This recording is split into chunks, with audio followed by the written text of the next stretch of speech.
Thank you so much for that. We appreciate it. And thank you, Dave. And today we are kicking off a brand new series for Christmas. In fact, it's going to be a little bit different message for Christmas this year. We're going to take a look at a little bit different characters in the Christmas story. In fact, they're not really in the Christmas story. They are, and they're not.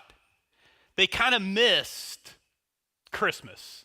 What we're going to do is this. We're going to go back to the first Christmas, and we're going to take a look at some people that are in the story, but they weren't really part of it. They missed the first Christmas. We want to talk about how we might miss it as well. It might seem a little negative, but it's not. I believe that God has a word for us today in this series as we start for the next 4 weeks, taking a look at some people that missed it. And the first place I'd like to start is this, do you know what the word Christmas actually means? Oftentimes we use words, but we don't always know the context or where it came from. And so the word Christmas is actually two words combined. It's the word Christ and the word Mass. Mass, M-A-S-S. It means Mass of Christ. Now, unless you came from a Catholic background, and we got many here that have, and many people that haven't. And we go, hey, we're not a church that uses big religious-y words, is that a word? Like the word Mass. But I think it's important in this case that we use it. The word Mass has its origins in another word called the Eucharist, and that's a big religious word as well. So let me explain it. The word Eucharist simply means this. It means Holy Communion or the Lord's table that we come together, but more than that, the context of why we come together to celebrate at the Lord's Supper, and we have it here at our church, and if you got questions about that, let us know, and we can explain why we do it the way we do, and it's really a great time to do that, but it's what it symbolizes, and what the Eucharist, what the Holy Communion symbolizes is this: remembering Jesus, remembering Christ, a remembrance of Him. And that's what the word Christmas means. It means to remember Christ, to remember what He did. And what we want to take a look at over the next 4 weeks is those that did not see Christ. They missed it. They miss the birth of Christ. They miss what that meant. And here's what I know. If you follow their script, you will miss it too. You can be in a church. You can be around a lot of religious things. And by the way, they were. Most of the people that missed it. In fact, a majority of people missed the first Christmas. And there was reasons why they might not have. But I believe it's because they were following a script that many of us follow. Now, let me explain what I mean and what I don't mean by this series, Christmas, right? Some of you, that's right where you are. You have a mess going on in your lives, whether it be that, hey man, we got family coming at Christmas and that is a whole big mess, right? Maybe you need some prayer and you're welcome at this series, right? Some of you guys, it's a tough Christmas. Not all the time is it happy. You lost someone, you had something, you lost a relationship, whatever it is. This series is for you. But can I tell you, that I think the person that might need it most maybe doesn't even realize that they're missing it. And today we're going to talk about some things that we might even struggle with. And I don't want you to think that we're going to be beating you up or telling you horrible stories, although some of these stories are not the typical Christmas stories. In fact, the one today is one that maybe you've never heard. You never thought about him as a character in the Christmas story, yet we're going to highlight a guy today that some horrible things happened to. But it's one of those things like, have you ever read The Christmas Carol or went to see it if you went to Busch Gardens and you saw Scrooge, Nevermore, I think that's the name of it, right? And Scrooge had a life, but his script at the end, he was given a choice. When he looked at the story of his life, he was given a choice, a fork in the road, where he could choose a different script if he wanted to. And can I tell you, I think that's what God is doing in the Bible. That He's giving us the scripts so that we can see this is what happens if you miss it. These people are a huge part of the Christmas story. The Christmas story is only 4 chapters in the Bible. Matthew chapter 1 and 2, and Luke chapter 1 and 2. So if you want to read the whole story, it's very simple to read the entire thing. And you'll see that these people are all throughout this story. I don't think He wants us to miss that. Starting with the guy we're going to talk about today. Somebody I really didn't know much about until a few years ago when I preached on him, about 6 years ago. And I didn't realize how pivotal he was and how interesting this man was. Today we're going to talk about Herod. And here's what I want to tell you before we get into Herod, is that if you follow Herod's script, you will have a Christmas. Maybe you do. And so we're going to talk a little bit about King Herod. The first place we see him is in the book of Matthew, Matthew chapter 2 and verse 1. It says this: after Jesus was born in Bethlehem in Judea, during the time of King Herod, Magi came from the east to Jerusalem. Now, the part of the Christmas story that a lot of us know, and if you don't, that's okay. You can read about it, or we can tell you about it, is the Magi that came from the east. They came to see Jesus. They were wise men seeking him. But the part we don't often focus on is they came to King Herod first. Who is Herod? I want to spend just a minute describing him to you, because maybe you don't know much about him. He thought he was important. He was the king of Judea. Now, Judea, just so you know, is the same as the nation of Israel. That's what it means. That's what they called it during that time. And King Herod came at a time, in fact, he was born when Herod was king 10 years old. Rome invaded Israel and conquered it under a general named Pompey, or Pompey, whatever you want to say it. And it changed the course. He saw a lot of violence, and he grew up during that time, understanding that his family was influential and became leaders. And in fact, his dad became a king of Israel before him. Later, he got killed, and there was wars that went on and all kinds of violence that took place. Understand this, that Herod wasn't actually Jewish. It's believed that he came from Edom, and his family came from Edom, and they practiced Jewish customs, but they themselves were not Jewish, and so the people kind of resented him for that. Now, he later served as a soldier. He served as a great general, and he was really good at both of those things. He also was a great, if you can use this word, it's almost an oxymoron, a great politician. And all the things you think about the worst things in politics, he was very, very good at. And he excelled in it. In fact, he excelled in it so well that he was appointed by Rome as king of Israel. Now, Israel was a vassal state to Rome. That means that you're a vassal king, meaning you are king, but you answer to us. And that's why they wanted an outsider to put in, and they chose him. Now, he did, if you read about it, and I could spend the next 6 hours telling you the history, and Marie's like, nobody wants to hear that, John, so we're not going to go there. But if you got questions, let me know, because I've researched him quite a bit. And one of the things that you'll find about King Herod is that he had to do unbelievable things to get that position. And he did unbelievable things to keep that position. Rome was in a state of turmoil. You see, he was appointed king after Julius Caesar was killed by the Senate. It threw Rome into turmoil, where the first thing they did was go and kill the senators that killed Julius Caesar. Then they broke out into civil war with two men that were powerful, that were fighting against each other for control of Rome. One was Mark Antony, if you know your history, who later married Cleopatra so that he could probably get the throne, and he needed her wealth and her influence to do it. And the other one, his name was Octavian.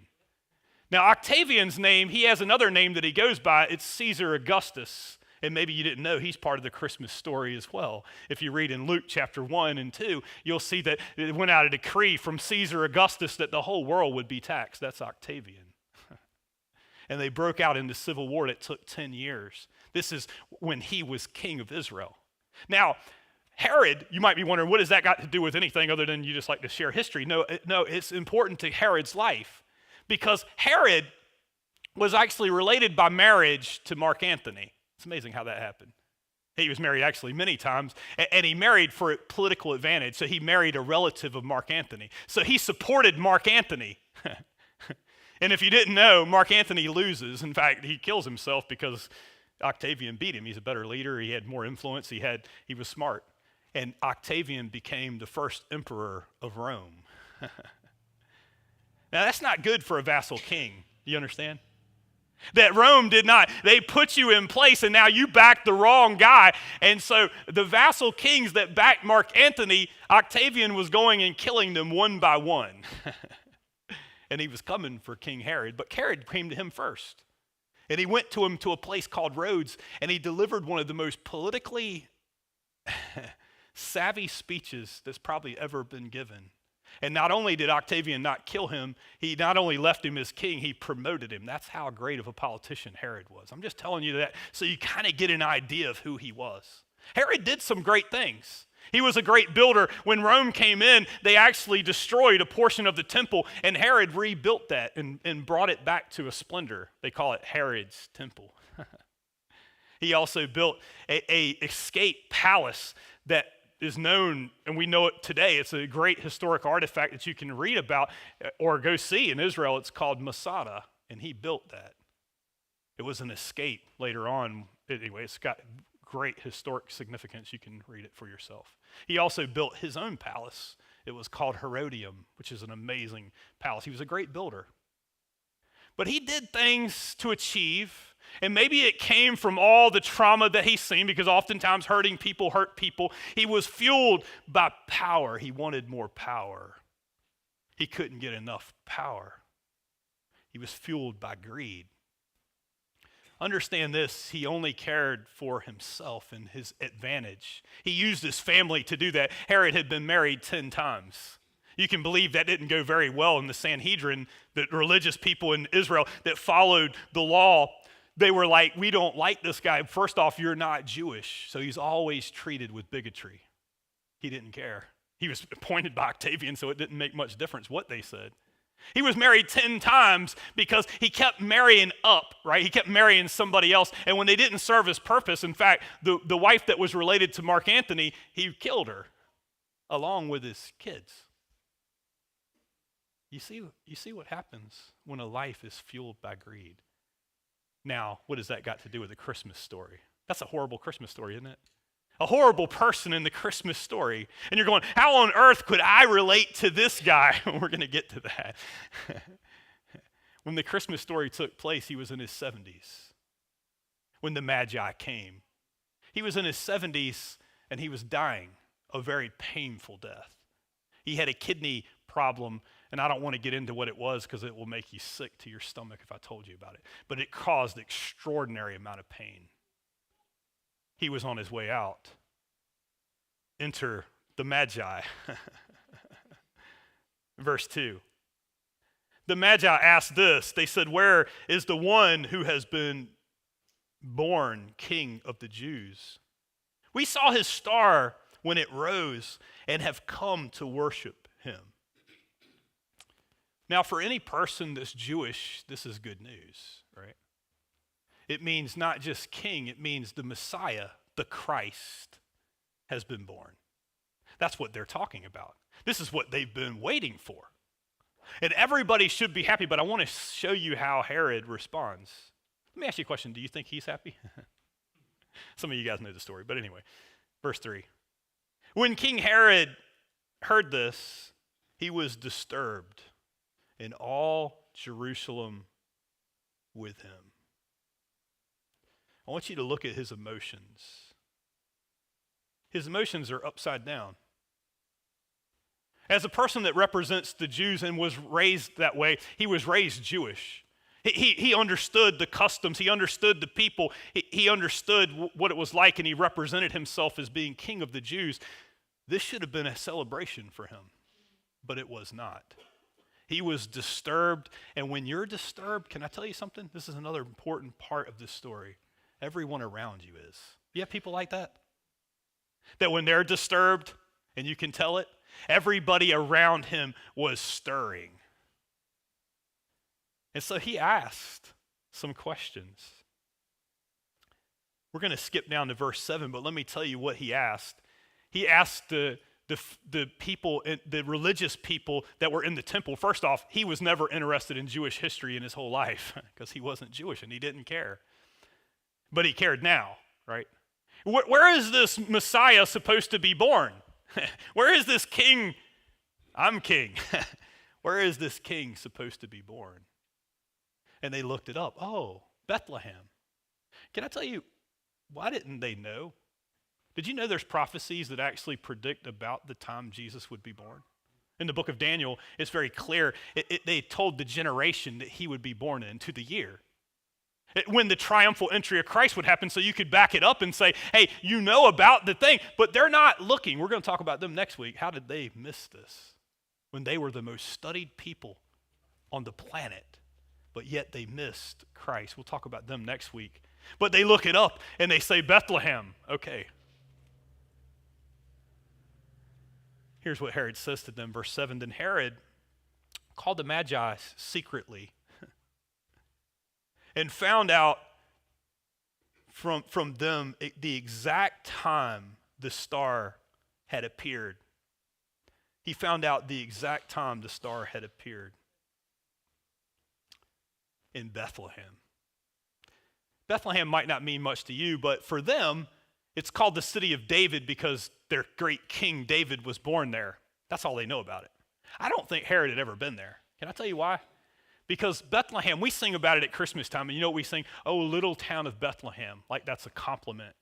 Can I tell you it's not really? Where he lived was in Jerusalem, where it was happening, and everything was there. It's kind of like in our area, if you go to Virginia Beach or Norfolk and you say, hey, where are you from? We always tell people, hey, we're from Virginia Beach, Norfolk area, because that's what people know, right? It's all military and stuff like that. But Bethlehem is on the outskirts. It's a little small place. They call it little. Another word for it is insignificant, trifling. Can I say it the way they would say it? Backwoods. So if Jerusalem is like Virginia Beach and Norfolk, then Bethlehem is like, I was wondering if you guys got the point, right? Exactly, right? It's like saying Zuni. You know what that tells me though? Jesus was born in a small town, what we could consider insignificant. Amazing. That he considered insignificant. He'd never been to that place in his life. Can I tell you, the people that supposedly were looking for Messiah had never been there either and didn't actually go there. And the only one interested in it is Herod, but he's not interested in it for the right reasons.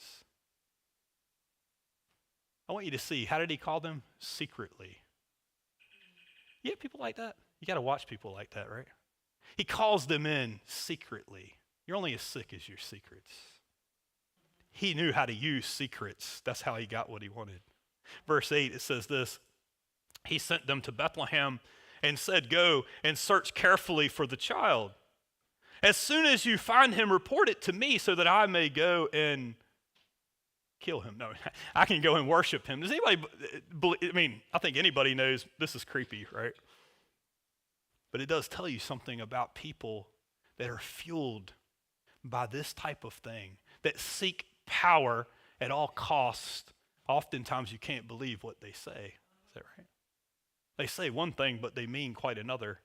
And it goes on to say, and I don't think it actually had to say it to the wise men. I think they picked up on this dude is really creepy, right? This guy's all about himself. He's not going to worship him. But anyway, God sent an angel and said, hey, go back another route. Don't go back to him. You know what I think God is saying? If you have a Herod, and there's a Herod in every Christmas story, go a different way. If you got a toxic person in your life, sometimes you have to set a boundary. It doesn't mean you don't love them, but you might have to go a different way. Can I challenge you this? If you are Herod, that's hard, isn't it?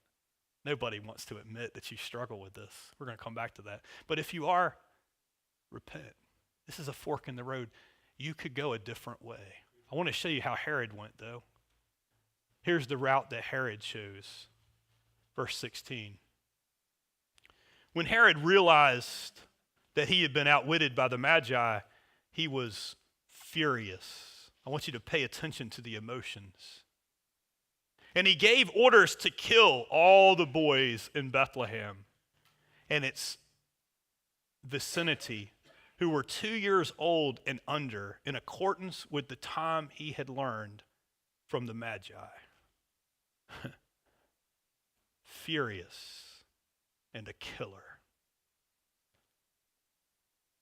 You know what I know as we get older?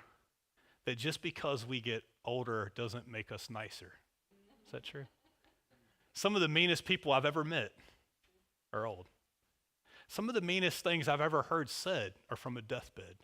Don't think that time doesn't heal all wounds. I want you to make sure you get where Herod's at. He's on his way out. Why is he killing babies? Jesus is no threat to him. He'll be dead long before Jesus even reaches to be a teenager. Before Jesus is in elementary school, he'll be long gone, and he knows it. Do you know what he's worried about? His legacy. He's worried about if Messiah is born, it will taint my legacy. So I want to kill him, you see. I need you to understand the problem with Herod is like many of us. When you're fueled by greed, it will make you do things you never thought you would do. I know that's hard for us to realize, but let me ask you today. Are you so busy working for a lifestyle that you're missing a life? Are you so busy trying to feed an addiction or trying to feed materialism that you're missing your life? You're sacrificing things that you never thought you would. You're sacrificing your marriage. You're sacrificing your kids. You're sacrificing your very life. We might be able to relate more than we thought. I do want to tell you, though, that he was no threat to Jesus. That Mary and Joseph escaped. The angel came to them and said, leave, and they fled to Egypt. But this was no accident. It's not like God said, oh my goodness, Herod's trying to kill me. I got to hurry up and save my one and only son. Do you know this was prophesied that Jesus would spend time in Egypt? That you're no match for God, that God already had a plan. But instead of changing as you got old, you held on, right? I find that with people. Are you doing that? Are you worried about how they'll remember you? And what they're going to do for me as we focus on self? Herod's an unbelievable depiction of that. So they fled to Egypt, and Herod killed all the children. Can I tell you, that was not new for Herod.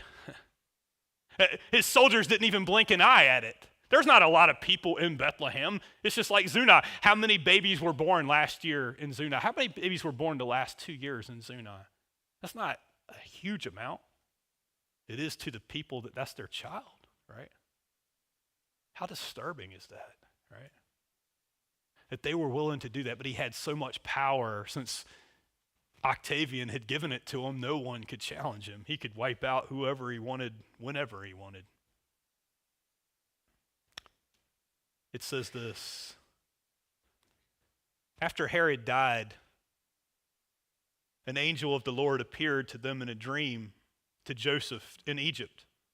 And he said, get up and take this child and his mother and go to the land of Israel, for those who were trying to take the child's life are dead.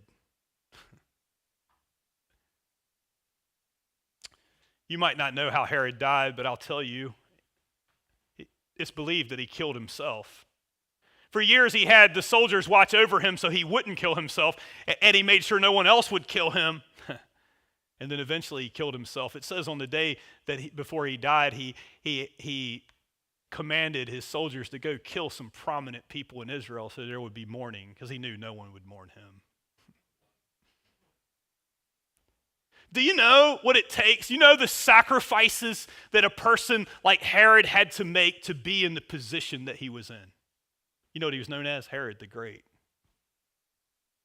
He left a dynasty of his children that he led, and they became kings after him. But after all his sacrifices, can I tell you what he ended up being? Just a footnote in the story of Jesus. Just a footnote. After all that he had done. You know what I know? Some of you guys have sacrificed so much to get to where you are. Maybe you didn't grow up with all the things that you have now, but you sacrificed in ways that nobody could understand. There's a lot of respect for that. The only thing I'm challenging today is this, is what are you giving your life to? Are you sure it's worth it? After all he did, can I tell you, he and his family are only a small footnote in the story of Jesus. That's how we remember him. By the way, Israel, the place of Masada, they went there After Jesus died, Jesus only lived to be 33 years old. And after Jesus died, about 10 years after that, the Romans came back and destroyed everything. They went to Masada. It's the greatest execution in history. It's where Israel today in Masada, they take their oath there to say never again, right? Where they killed every Jew that was there, including Herod's kids. What are you giving your life to? It's for the greatness. There is no greatness. The only thing that matters is Jesus. My question is this. Had Herod came to Jesus, this story could have read a whole lot different, right? His life he was given so much power and he had made mistakes, but had he came to Jesus, think of how this story could have read. Well, let me ask you. If you come to Jesus, how could your story might be read different? You know, when you give your life over to those kinds of things, it's amazing how it's like you're climbing the ladder of success only to find out at the end it's on the wrong wall. I'm not saying you haven't sacrificed. I'm just asking you a question. What are you sacrificing for, right? What are you sacrificing? Jesus wrote it this way. You can write this passage down if you want to. Luke chapter 12 and verse 20. He told a parable. And he talked about a rich man who had extraordinary wealth. And the rich man said, hey, you know what I'm going to do? I'm going to build bigger barns so I can store more of my wealth, so I can be prepared for the future. And then after I build them, then I will sit back and I'll relax and I'll eat, drink, and be merry.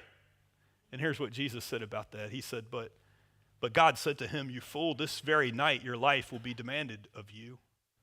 And then who will get what you have prepared for yourself? And this is how it will be for whoever stores up things for themselves and is not rich towards God.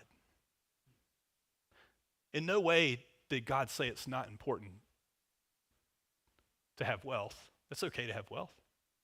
It's not okay for wealth to have you. And some of us, we're struggling here and don't even realize it. You see, we think if I could get more, it's going to help me, it's going to help my family. My question is the same one that we would ask for Herod. What are you working so hard for?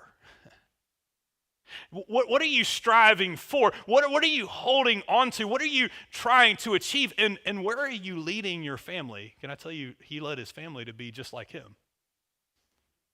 It's a path with a very predictable destination. It's a script that we follow. The hard part, though, is that it's easy to see in everybody else, but it's so hard to see in ourselves. So we want to talk today about what do we do with this thing called greed? You see, the problem is you can read the book of Ecclesiastes and you can see for yourself that trying to get more and more and more things, or trying to give our families more and more and more stuff, it never brings happiness. You always want just a little bit more. Not only that, but Solomon wrote, after having the most richest, wisest person in the world, he said, after I've tried it all, can I tell you something? It's all vanity. It's all worthless. That greed will lead you to a living hell. In fact, Jesus told another story where he said the rich man woke up and he opened his eyes in hell. That's where greed leads, see? But it's so hard to know. You see, what we think is this what this other rich guy thought? I have time to get around to it. It's funny how that works, isn't it? Isn't it funny how you can blink your eyes and life goes by so fast? So if you want Christmas instead of a Christmas, we're going to tell you how you get it. I want to tell you how to overcome greed today. Before I do, though, I want us to do a little evaluation, just because here's what I know. It's the hardest thing to admit. It's the hardest thing to see in ourselves. So on your sheet is an evaluation. I just want you to be honest with yourself. If you struggle with these things, I just want you to check the box. So I'm going to read them for you, and then just check the box if any of these apply to you, okay? You don't have to, if you can't be honest with yourself, think about that for a second. If you're getting defensive, nobody's looking, okay? All right. Here's the evaluation. Number one, I often want more even when I have enough. If that's you, just check the box. The second one, I quickly lose interest in new acquisitions, seeking the next thing. I struggle to distinguish between my needs and wants. I frequently overindulge in spending, eating, or other behaviors. Oh, did you think we were just talking about money? I crave excessive attention or validation from others. I regularly spend beyond my means, causing financial stress. I often find myself talking more than necessary in conversations. I tend to stay longer than appropriate in social settings or events. My desire for more sometimes harms relationships and values. And the last one is this: I tend to overextend myself emotionally or physically for more. So let me ask you again. Do you struggle with greed? If you check the boxes and you go, no, I don't think I do, right? If you ask somebody else in your life, would they say you struggle in these areas? I know it's hard to see. I'm not saying that you go to the extent that King Herod did, but I am saying this, that oftentimes we're giving our lives to things that we go, man, you can't believe what I have sacrificed to get this, only to find out, man, it's worthless. I don't want you to wake up to that. Today is a fork in the road. So you want to know how to overcome it? It's one word. Give. That's the solution. That's it. Give. A greedy person can't give. Now, I don't mean to say they can't give gifts, but it's always to get something, right?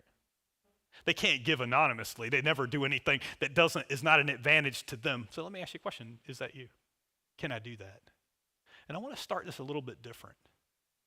Because the problem for Herod wasn't that you start with giving. You have to start by receiving. You see, it starts by receiving the love of God. You cannot give what you don't have. And the point of the story of Herod was this, is Jesus was right there. But he rejected Jesus to hold on to his greed. Are you? I know most of us, it's much more subtle than that, isn't it? What are we sacrificing to give? You know, God sent his one and only son. John 3:16 says, for God so loved the world that he gave his only begotten son, that whoever believes in him should not perish, but have everlasting life. It's relational. What I really need is Jesus. I think I need stuff. I think I need more, right? But no more can fill me. Jesus said it would be a shame to do this, that you give your whole life for all this stuff, but in the end you'll lose it. If you try to work for your life, you'll lose it. But if you give your life to me, then you'll save it. Isn't that weird? You know, the real answer is it takes a lot of the pressure off that. You're going to lose it anyway. Why not lose it on purpose with a purpose? That God can fill you in ways you cannot believe if you will come to him. It's not about you loving God. It's about God loving you. You see, some of us, we're trying to give before we even have anything, and that's why you're depleted. That's why you're burned out. If you're burned out today, I can tell you, you don't have this in the right order. You're trying to earn something. That's not the point. But when you've received the love of God, then you're able to give. And it says this in the book of 2 Corinthians. It says, each of you should give what you have decided in your heart, not reluctant or under compulsion, for God loves a cheerful giver. That giving brings joy. You know what I want to tell you, though? Is that it's also an indicator that you're even in the faith. Is that kind of too edgy? That if you're not able to give, you probably don't know Jesus. I didn't say that, Jesus did. Have you ever read how Jesus will judge us at the end of time? Do you know the questions that he'll ask? I know that there's other people who will say it. Now I know the first thing is this: you have to have a relationship with him. None of this works until you've received him. But Jesus says in Matthew chapter 25, if you've never read it, then you probably want to. Before going to the cross, he sat down with his disciples and everybody, and he said, you want to know what it's going to be like at the end? And he saw several parables, and the last one was not a parable. He said, I will come, and I will sit on my throne in heavenly glory with all the angels around me. He's talking about every knee will bow to me. And then I will say this, come righteous. For you saw me hungry, and you gave me something to eat. You saw me thirsty, and you gave me something to drink. When I was a stranger, or when I was in prison, when I was sick, you came to visit me, and you clothed me. You took care of me. And then the righteous will say, Lord, when did we see you hungry? Lord, when did we see you needing something to drink? When did we see you needing clothes and clothe you? When did we see you sick or in prison and go to visit you? And then he replied, when you did it to the least of these, you did it for me. So can I say it again? If you don't have a giving spirit, you've probably never received Jesus. Your life may be fueled by greed and you don't even realize it. It's taking you to a path that you won't want to go. So if you go back at that list and you go, hey, I'm struggling today, the first thing I would tell you is this: you have to receive the love of God through Jesus Christ to restore a relationship with God. And then from that relationship, not out of guilt, but out of love, that he fills you to overflowing, then you're able to give to other people. So I want to give you an idea of how to do that this year. You know, I want to share with you something else. Not only for you, but for your family, for your kids. Where are you leading them? Maybe you don't even realize that you are. You know, Herod led his kids to a place, the kids that he didn't kill, right? He led them to have a dynasty, and it was gone within a generation. What are you leading your kids to do? Are you fueling their destruction? Now, please don't hear what I'm not saying. I'm not trying to take away Christmas. I'm not saying I love Christmas lights. I love Christmas experiences. I love Christmas food. I love the gifts that we give. I think you should give your kids great gifts. I'm not trying to take all that away. What I'm saying is this: is that all that we do? Is all of it spent? Is all of it consumed? Is all of it to get something else? And then we're shocked to go, hey, look at the little greedy monsters, and we blame them, right? As we're the one that taught them that. What are you teaching them? So maybe this Christmas, consider, could we give to some that don't have as much as us? I know some of you guys already have. We look at the gifts that you guys gave for Angel Tree, right? To kids that are underprivileged. Some of them, their parents are incarcerated. They wouldn't have Christmas otherwise. They're feeling the love of Christ. I want to give you another one, an idea of a ministry that we've been taking a look at, and we're probably going to do something with them after the first of the year. We've had some conversations with them and have used them in the past. But maybe if you just need an idea for somebody to give to, and let me tell you, I'm not telling you where to give. You may not have enough money to give. I get it. I would challenge that just a little bit, though, for most of us. Nobody ever thinks they have enough, right? I can't give more. It's a tight time and all that kind of stuff. Some people are really behind, and if that's you, you know, even the disciples said, silver and gold we do not have, but we'll give you what we do have. You can give still, but just not money. But some of us, I think God is saying, we live in the wealthiest nation in the history of mankind. We have more creature comforts than any other time. Irregardless of our politics and irregardless of what's happening in the nation and inflation, we still have more than anybody's ever had. And we say we don't have enough. So I challenge you. I want to show you a short video clip of just an idea of something you can give to. And in your outline is a QR code that you can go there, and they have a catalog of some ways to help. The ministry is called Convoy of Hope, and I just want to show you a short video.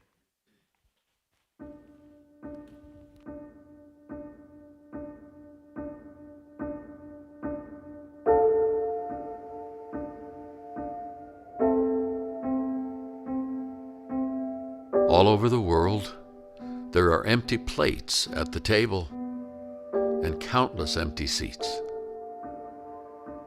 in the famine, in the flood, in the aftermath. A full table is a fantasy. When you are eating nothing, going nowhere, when every road is a dead end and every cupboard is bare, a full plate is a fable. Then suddenly, love arrives. Faith gets to work and hope rolls up its sleeves. When hope sets the table, seeds become sprouts, become gardens, become fields. Future sinks its roots into the good earth. When hope sets the table, girls grow into women with the power to chase their dreams, define their destinies, and weave their love into communities too strong to unravel. When hope sets the table, bright eyes shine with confidence that comes from a full belly and a sharp mind sparkling with grand dreams and electrifying visions. Convoy of Hope has worked tirelessly to build that table, and millions have taken a seat. Now we ask you to join us, to put your love to work, put your faith on the line, share the hope that's in your heart. So please, pull up a chair. Let us break bread together and let hope set the table for millions more.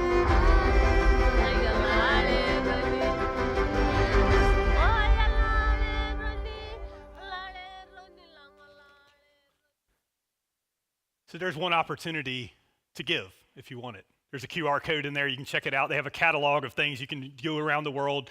They have local things you can do. They're at every major catastrophe in our country, and they also work all around the world. You can check it out. You can buy a cow or a goat and all kinds of things you can do in their little booklet. It's awesome. And it's an amazing ministry I'd love for us to consider getting more involved in, and we will. I don't pretend to know what God's calling you to do. Maybe it's not that. Maybe it's to help an individual. Maybe it's something that you need to give somebody, or maybe it's forgiveness for somebody. I don't pretend to know what Jesus is calling you to give. But I do know this, that there's two things that are clear here. You can't give what you don't have. So if you've never received him, maybe receive him today. Or maybe you're a Christian and somehow resentment and other things have gotten into your life, and maybe it's time that you receive the love of God all over again. By the way, when you do, he'll fill you again and again and again. And then from that love, to be able to give. You know, in the verse, it actually says, whatever you did for the least of these brothers and sisters of mine, you did to me. You know, he said the opposite too, though, did you know? It's not how I would have wrote it, but he went to the other ones and he said, depart from me. This is on the day of judgment.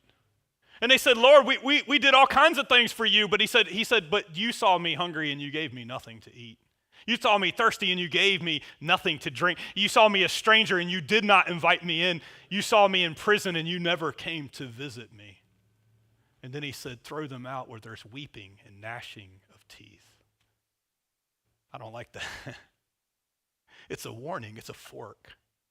He's not saying that you earn salvation by working. What he means is this, is that unless you've received his love, you can't have the overflow. But if you have no overflow, he's saying you've never received his love. What will you do with Jesus? I can tell you what Herod did, but we have a different choice. We could follow a different script.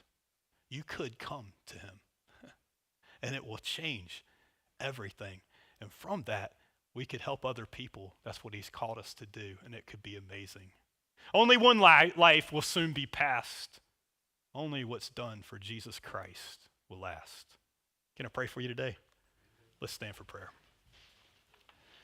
Father God, we come before you today, and Lord, I'll be honest, Lord, this was not exactly the kind of Christmas message I would have brought. But I believe it's a word from you for somebody. I don't pretend to know who that is. Actually, I think it's for a lot of us, including myself. That we can get off track very easily with a scarcity mentality. I truly believe that's what Herod's problem was. That hurting people oftentimes hurt people. They become scarce with their resources and try to bottle them up as though that's what they need. They end up hurting other people to get what they need. Maybe somebody here has been taught that, Lord. Maybe this life, that's the way it is. But Jesus, you came to say, I have come to bring life and to bring it to the full. Let them have that confidence in you. God, I keep thinking and imagining what life would have been like for Herod had he come to you. And at the end of a life where he strived his whole life for significance, imagine had he came to you. What a waste. The only reason why I think you shared it, Lord, is so that we don't do the same. As I look around this room and I look at my own heart, Lord, I think of the things that I have strived so hard for. The things I've sacrificed that people have no idea. I got a feeling there's somebody like that in this room. Only to wake up and realize how insignificant it is. The only thing that matters is relationships. Our relationship with you and our relationship with each other. God, we need you so much. For the person that's never received you, I pray they ask you into their life. Lord, for the one that has received you and maybe gotten away from it, I pray they come back to you. You do it for them all over again. And Lord, as you fill us with your love, let the overflow be that we give generously to other people, to share your love. God, I thank you for the gifts that are here today to help the kids that are in need. Lord, I thank you so much for each person that did that. And I pray, Lord, I don't believe that any of that would ever return void. I pray for what's going to happen in the days to come. And God, I pray for our families today. For those of us that have children or we're caregivers for children or we're leading other people, God, I pray, let us not lead them in greed. Oh, I pray, God, we celebrate. I pray, Lord, that we don't just not have a good time. I believe we can. I think we can do both. But maybe we take some of the abundance that we have and we help somebody else, and we also lead the way for our kids to do that. God, I pray, make us those kind of people in that kind of church, and we'll give you all the honor and glory and praise. In Jesus' name, amen. Guys, if you need prayer, we'll be here after the service. For everybody else, God bless you. Have a great week.